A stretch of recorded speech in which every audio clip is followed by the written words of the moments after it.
Setelah menikah selama 1,5 tahun, akhirnya bintang sinetron dan mantan gadis Sunsilk Yulia Rahman dinyatakan positif hamil. Kabarnya kehamilan Yulia ini akibat kejahilan tangan Astrid yang tidak lain istri penyanyi dan MC Uya yang mengusap perut Yulia dengan tangannya. Uya kan sama Acit kan nikah kan waktu kemarin itu. Pas udah nikah terus udah gitu dia sering datang nemenin ke sini syuting. Udah gitu, "Ya nih aku udah mual-mual gini." Jadi 2 minggu setelah pernikahan gitu karena memang waktu itu masa subur kata dia gitu.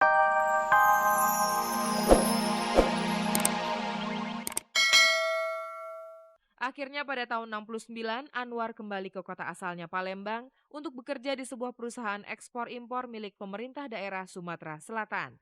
Tahun 66, 67 tuh kayaknya nggak ada peluang untuk orang-orang film gitu. Kalau saya lihat juga bintang-bintang besar pada waktu itu ada yang jadi supir taksi, ada yang nganggur. Wah, saya bilang ini tokoh-tokoh besar aja, aktor-aktor besar pada nganggur. Ini gimana kalau saya yang masih kroco kayak begini? Wah, berat. Nanti saya akan kembali lagi. Jadi istilahnya hijrah dulu. Bukan saya ini. Jadi saya mundur untuk berperang lagi gitu.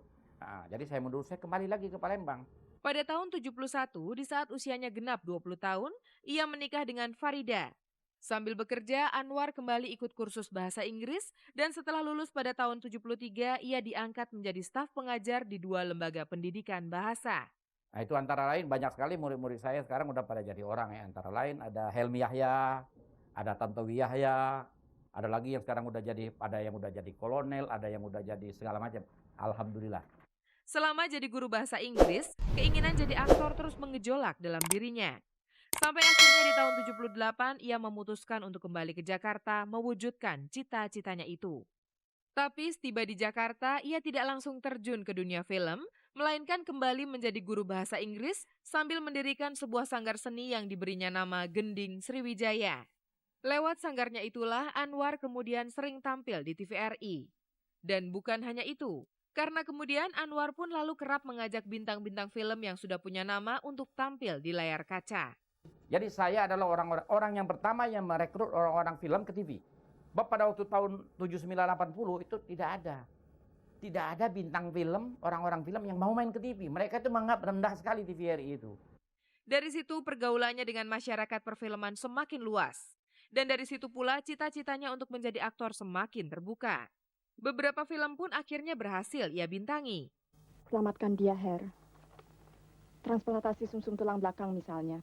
Ya, itu metode yang terbaru. Dan dikala sinetron makin marak di layar kaca, Anwar Fuadi pun makin laris bak kacang rebus. Malah sejak tahun 98 sampai sekarang, ia dipercaya untuk menduduki jabatan Ketua Persatuan Artis Sinetron Indonesia.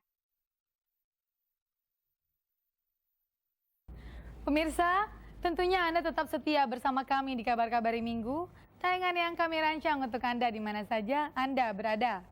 Berikut ini adalah sebuah profil dari gadis manis bernama Fanny Febriana. Karirnya dimulai ketika dia mengikuti sebuah lomba majalah remaja. Dan sekarang ini karirnya sedikit demi sedikit mulai menanjak. Berbagai macam iklan telah dibintanginya, sampai akhirnya dia terjun menjadi seorang model. Mari pemirsa, kita ikuti saja penuturan dari Fanny Febriana. Mengawali debutnya sebagai pemenang juara pertama sebuah majalah remaja tahun 99, Fanny, cewek kelahiran 29 Januari 85, terus mengepakkan sayap di dunia modeling. Meski belum semenjulang model top yang sudah punya nama, tapi dunia catwalk bukan hal yang asing lagi bagi penggemar komik ini. Awalnya aku dulu tahun 99 gitu ikutan majalah Neka gitu lomba. Di sana alhamdulillah aku juara 1. Terus di sana mulai iklan-iklan, udah iklan terus tahun 2002 kemarin menang model Indonesia gitu juga. Belajarnya Fanny sendiri, cuma yang paling lebih banyak ngasih belajar tuh pengalaman. Jadi kalau misalnya dengan kita sering jalan, kita kan ngeliat, oh yang bener tuh gini gitu. Oh ya udah, terus yang tadi senior juga ikut ngebantu, jadi ikut ngajarin, Fanny harus gini gini gini gini. Ntar yang bagus-bagusnya Fanny masukin, Fanny terapin gitu. Semula tak terbayang di benak penyuka warna merah ini kelak bisa terjun menjadi seorang model iklan. Tapi cewek yang sempat bercita-cita sebagai kasir, dokter, dan peragawati itu begitu termotivasi setelah melihat model-model iklan terpampang di sebuah televisi atau majalah. Lihat majalah, lihat TV gitu, wah kayak seru juga nih kalau misalnya Fanny ada di iklan gitu, yang meranin tuh Fanny, kalau nggak lihat majalah, wah lucu nih pakai baju gini gitu. Gara-gara itu, termotivasinya gara-gara pengen ada di sana. Banyak pengalaman menarik yang bisa dipetiknya selama menjadi model. Di antaranya saat syuting model iklan shampoo di Bangkok. Suatu di iklannya kan aku ada yang disayangin gitu sama cowoknya kan yang lagi duduk, aku tuh pengennya terus gini. Soalnya cowoknya cakep, jadi aku pengennya terus gini, gitu. Terus tapi sempet kelupaan, jadi akhirnya pas udah cut, kita berdua masih gini. Totalnya, hei jangan pacaran aja. Oh iya, langsung nyadar aja. Barangkali karena usia Mojang Priangan ini masih tergolong muda, ditambah tubuh dan wajah cukup menarik, maka tawaran pekerjaan sebagai model sepertinya tidak putus. Karena itu, cewek yang baru saja lulus SMA ini berniat untuk hijrah ke Jakarta. Susahnya waktu pas kita harus ada casting-casting banyak gitu. Aku kan dari Bandung. Waktu dulu sih sempat rajin gitu. Misalnya tiap ditelepon, Van datang, aku datang sekali dari Bandung deh, gue mobil. Udah. Terus tapi lama-lama, wah ongkosnya berat juga nih gitu kan. Jadi akhirnya sekarang kalau datang, kalau misalnya di Jakarta emang ada kerjaan dan sekaligus banyak aku bilang prospek itu bakalan lebih nyata lagi kalau misalnya aku pindah. Soalnya aku kan sekarang masih di Bandung. Selain untuk mengembangkan bakat modelnya, Fanny juga berencana meneruskan kuliah.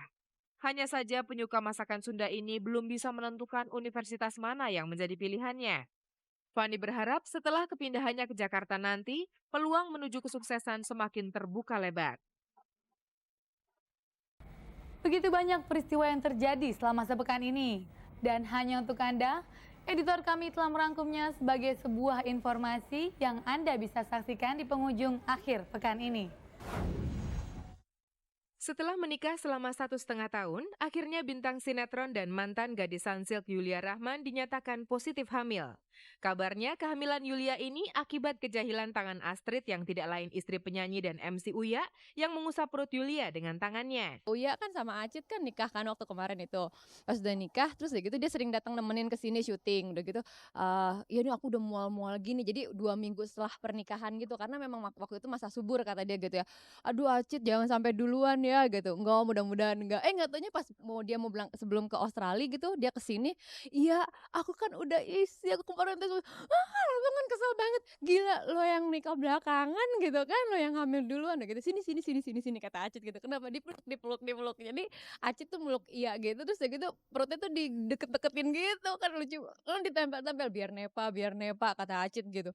Terus ya gitu kata Acit gini, katanya sih suka begitu. Dia iseng-iseng gitu ngomong, nggak taunya bener.